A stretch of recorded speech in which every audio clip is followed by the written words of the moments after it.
કેટલે પહોંચ્યા? બસ સાહેબ હવે ધોનેરાથી 3 કિલોમીટર અમને સાહેબ આવી ગયો આગળ સરળ સરળ સરળ સરળ તો નજીક પહોંચી ગયા. હો સાહેબ નજીક પહોંચી ગયા બહુ જબરી યાત્રા કરી નહીં?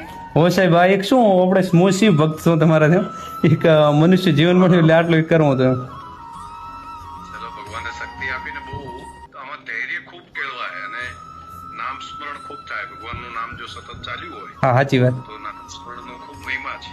સાચી વાત સાહેબ એટલે જો ઓમ નમઃ શિવાય આવી જાય તો સાચી જીવનનો બધો પાર થઈ જાય. સાચી વાત છે. સારું ભાઈ, ખૂબ શુભકામનાઓ. હિંમત કરી, અભિનંદન દોસ્ત. હા સાહેબ ભલે સાહેબ ભલે સર, ધાનેરા આવ્યા, ધાનેરાથી નીકળ્યા. ધાનેરા સરળ 3 કિલોમીટર હા સરળ સરળ સરસ, વાહ, સરસ લે, ખૂબ સારું. કોઈ કે અત્યંત વ્યવસ્થા જો કોઈ થઈ ગઈ છે કોઈ કે સરસ હો સાહેબ ઓય તો સાહેબ બધી વ્યવસ્થા થઈ ગઈ કામ છે ને હો ઓ સાહેબ આખું હવે તો સાહેબ બધા સપોર્ટમાં છે તો અજમેર સુધી એકલો આવ્યો સાહેબ હરિદ્વાર થી સાહેબ અજમેર ઉભે ભગવાન શિવ ઉપર બધું છોડીને આવ્યો હું બસ ભાઈ, ખૂબ શુભકામનાઓ. હર હર મહાદેવ. હર હર મહાદેવ હર હર ઓમ નમઃ શિવાય સાહેબ ઓમ નમઃ શિવાય. હર હર મહાદેવ સાહેબ